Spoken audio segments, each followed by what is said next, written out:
Bismillahirrahmanirrahim. Assalamualaikum warahmatullahi wabarakatuh. Bertemu lagi dengan saya Hesti Widianti di mata kuliah Manajemen Sumber Daya Manusia. Untuk pertemuan yang kedua ini kita akan membahas di perencanaan sumber daya manusia. Seperti yang sudah saya sampaikan di awal di pertemuan yang pertama, bahwa fungsi MSDM itu ada dua ya. Dari tahap pertama adalah persiapan seleksi, dan yang kedua adalah pengembangan serta evaluasi. Untuk perencanaan ini adalah salah satu bagian dari persiapan seleksi. Oke, kita mulai perkuliahan kita. Nah, ada beberapa kemampuan yang diharapkan setelah mahasiswa mengikuti mata kuliah Manajemen Sumber Daya Manusia di bab yang kedua perencanaan, yaitu mahasiswa dapat menjelaskan faktor-faktor yang mempengaruhi perencanaan sumber daya manusia dan hubungannya dengan anggaran serta manajemen keuangan dan forecasting sumber daya manusia. Sebelumnya kita akan membahas definisi secara umum perencanaan sumber daya manusia.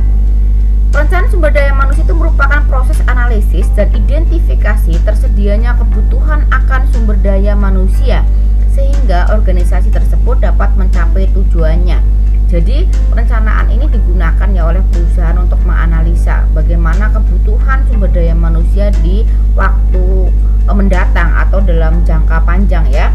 Jadi perencanaan sumber daya manusia ini merupakan rencana jangka panjang. Contohnya adalah dalam perencanaan sumber daya manusia, suatu organisasi itu harus mempertimbangkan apa saja, seperti alokasi orang-orang pada tugasnya untuk jangka panjang. Jadi tidak hanya untuk katakan 6 bulan, 3 bulan atau 1 tahun, tidak, tetapi untuk jangka panjang perusahaan ya. Bagaimana cara perusahaan ini untuk mencapai tujuannya? Jadi harus dianalisa apakah orang-orang yang nantinya akan bekerja di perusahaan itu tepat, begitu intinya seperti itu ya. Nah, perubahan-perubahan di lingkungan itu kan mungkin akan sulit diprediksi ya, baik jangka pendek ataupun jangka panjang. Jadi harus dikelola sumber daya manusianya sebaik mungkin begitu. Nah, strategi sumber daya manusia digunakan untuk membantu organisasi untuk mengantisipasi dan mengatur penawaran dan permintaan sumber daya manusia. Itu ya. Jadi memang perencanaan sumber daya manusia ini memang sesuatu yang sangat penting di dalam sebuah organisasi. Oke. Selanjutnya adalah kita akan mencoba membahas ya, pengembangan rencana sumber daya manusia merupakan rencana jangka panjang yang tadi sudah saya sampaikan.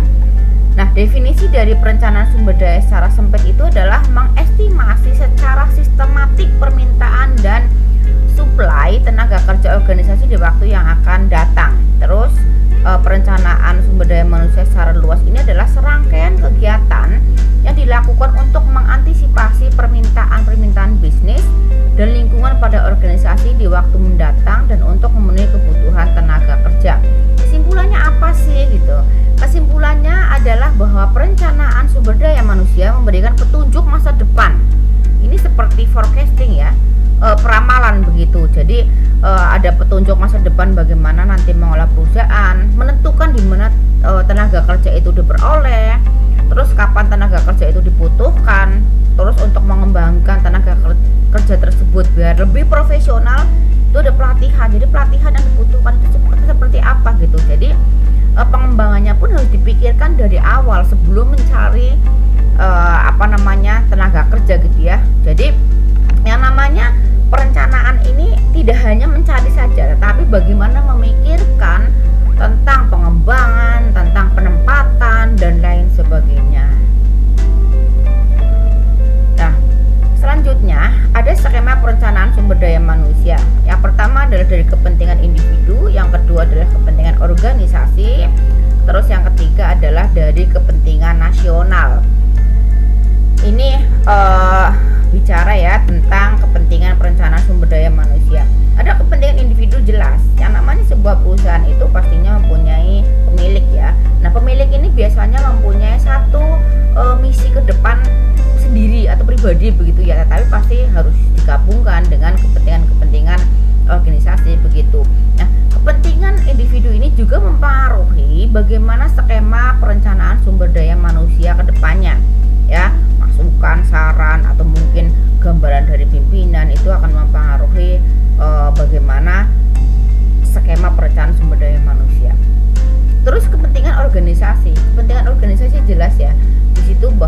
organisasi mau dibawa kemana begitu, kepentingannya seperti apa, maka akan juga mempengaruhi skema perencanaan sumber daya manusia. Terus yang ketiga pastinya adalah kepentingan nasional. Ini dilihat juga dari bagaimana kondisi masyarakat, bagaimana kondisi negara, bagaimana kondisi perekonomian dunia dan lain sebagainya. Nah itu, jadi kepentingan perencanaan sumber daya manusia dibagi menjadi 3, individu, organisasi, dan nasional. Selanjutnya adalah fungsi perencanaan sumber daya manusia. Jadi fungsi ini adalah untuk mendapatkan dan memelihara kualifikasi sumber daya manusia yang diperlukan bagi organisasi, perusahaan ya. Jadi kualifikasi yang diperlukan bagi organisasi atau perusahaan dalam mencapai tujuan perusahaan. Ada beberapa fungsi perencanaan sumber daya manusia. Yang pertama adalah memperbaiki penggunaan sumber daya manusia, memadukan kegiatan personalia dan tujuan organisasi, melakukan pengadaan karyawan baru, mengembangkan informasi untuk membantu kegiatan personalia dan unit organisasi lainnya, membantu program penarikan tenaga kerja, dan yang keenam adalah mengkoordinasikan program-program personalia yang berbeda-beda, misalnya rencana penarikan dan seleksi. Jadi komponen utama dalam perencanaan sumber daya manusia itu adalah menentukan tipe sumber daya manusia yang dibutuhkan suatu organisasi atau perusahaan dalam jangka waktu tertentu begitu, maukah jangka panjang atau jangka pendek begitu ya. Nah, perencanaan sumber daya ini merupakan kegiatan yang mengidentifikasi jumlah tenaga manusia yang dibutuhkan. Jadi berapa jumlahnya, terus penempatannya di mana begitu ya, sehingga nanti seorang manajer sumber daya manusia itu akan memproyeksikan penawaran dan permintaan terhadap sumber daya manusia begitu. Jadi perencanaan lalu menentukan perbedaan antara permintaan dengan supply, yakni apakah terdapat kelebihan atau kekurangan begitu ya. Oke, selanjutnya adalah kita membahas syarat-syarat perencanaan sumber daya manusia. Syarat yang pertama adalah mengetahui secara jelas masalah yang akan direncanakan, harus terperinci begitu ya. Terus yang kedua, mampu mengumpulkan dan menganalisis informasi tentang sumber daya manusia. Jadi mengumpulkan di mana, dalam perusahaan, kira-kira kepentingannya seperti apa, kebutuhannya seperti apa begitu. Jadi nanti akan jelas ya identifikasi dari sumber daya manusia itu sendiri. Terus mempunyai pengalaman luas tentang job analisis, organisasi, dan situasi persediaan sumber daya manusia. Mampu membaca situasi SDM masa kini dan masa mendatang. Terus mengetahui secara luas peraturan dan kebijakan perburuan pemerintah. Nah, ini memang biasanya peraturan-peraturan yang berbeda begitu, yang menyebabkan seorang manajer itu harus selalu melihat itu up to date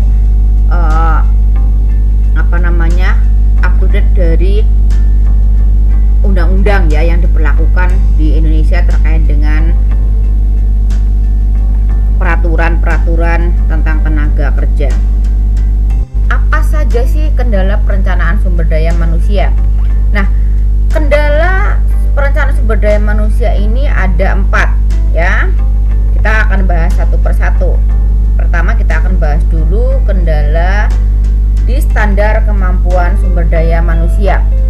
Jadi standar kemampuan sumber daya manusia yang pasti dan akurat itu memang belum ada ya. Akibatnya informasi kemampuan sumber daya itu hanya ramal-meramal, prediksi saja begitu,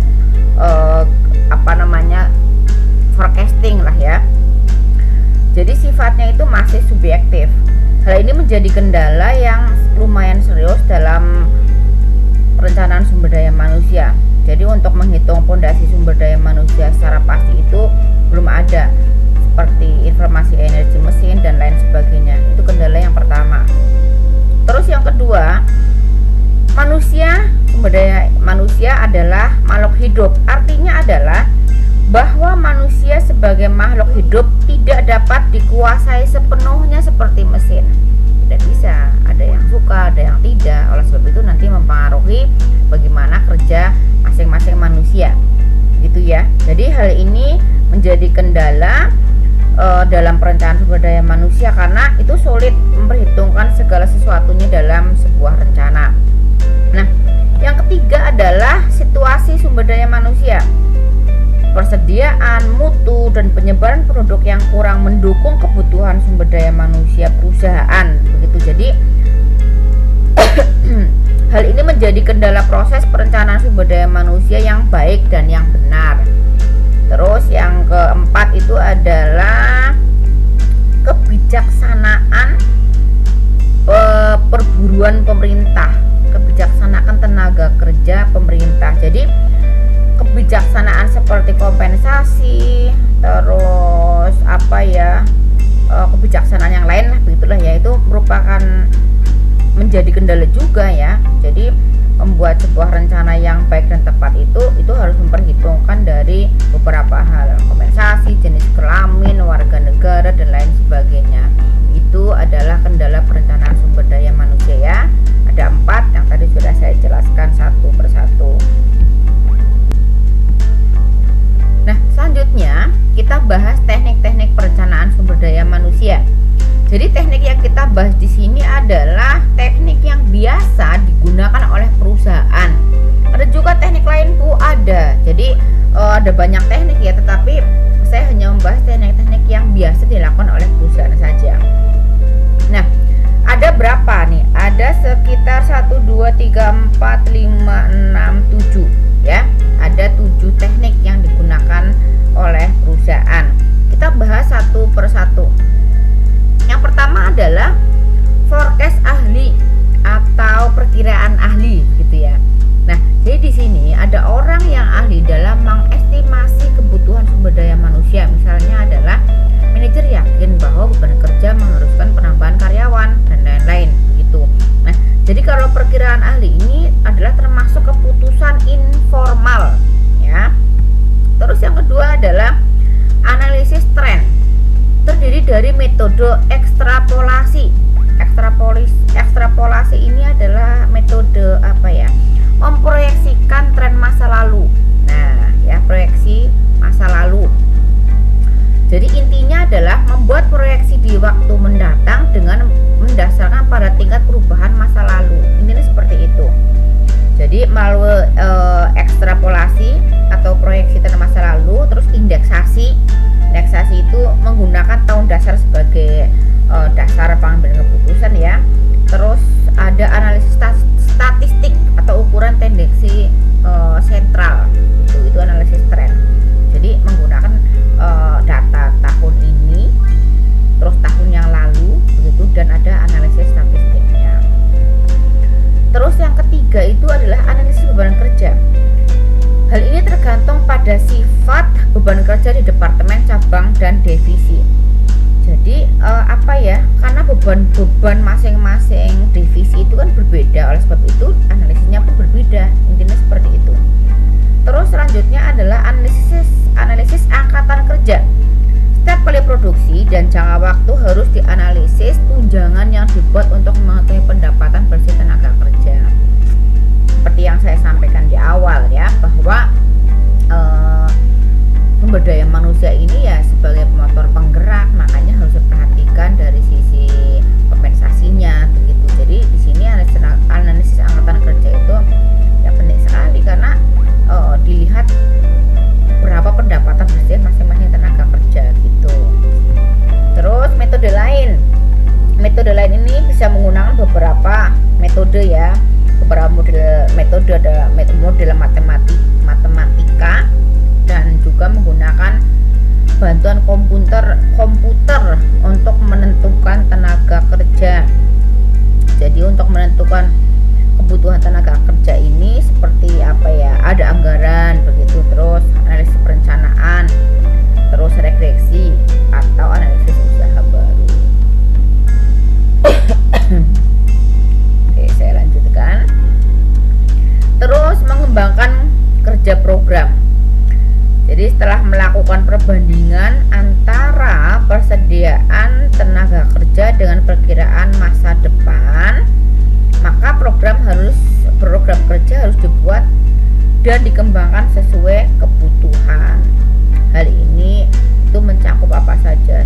seperti prosedur rekrutmen dan seleksi serta rencana penempatan. Itu program pengembangan ya. Terus selanjutnya adalah mendesain program pelatihan. Hal ini berdasarkan apa? Tingkat diversifikasi, rencana ekspansi, program pengembangan, dan sebagainya. Nah, program pelatihan itu dibuat ya tergantung pada sejauh mana peningkatan kemajuan teknologi untuk mengambil tempat begitu. Terus jadi hal ini dilakukan untuk memperbaiki keterampilan, kemampuan, pengetahuan para tenaga kerja begitu. Jadi intinya skill dari tenaga kerja itu harus selalu dikembangkan ya. Nah, ini saya jelaskan secara singkat ya keterkaitan antara perencanaan sumber daya manusia dengan perencanaan strategik perusahaan ya. Ini gambarnya ya, gambarnya saya jelaskan secara umum. Bentar. Nah, oke.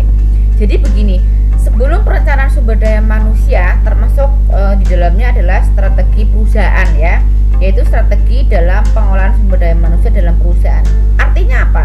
Artinya bahwa perencanaan sumber daya manusia itu adalah salah satu langkah dari pengaplikasian strategi perusahaan untuk mencapai tujuan perusahaan itu sendiri begitu. Jadi contohnya apa? Contohnya adalah perencanaan sumber daya manusia seperti memperkirakan jumlah permintaan sumber daya manusia, strategi dan implementasi perekrutan, persediaan sumber daya saat ini ataupun ramalan sumber daya di masa yang akan datang begitu. Jadi ketika perusahaan membuat perencanaan sumber daya di atas ya, maka nantinya juga menjadi dasar atau acuan dari penetapan strategi perusahaan. Intinya seperti itu ya. Jadi dari hal kecil ini, rekrutmen, penawaran, perbandingan dan lain sebagainya, ini nanti akan mempengaruhi acuan penetapan strategi perusahaan itu ya. Oke, terima kasih untuk perhatiannya ya. Pertemuan kedua ini sudah selesai. Oke, selamat belajar. Terima kasih. Saya akhiri. Wassalamualaikum warahmatullahi wabarakatuh.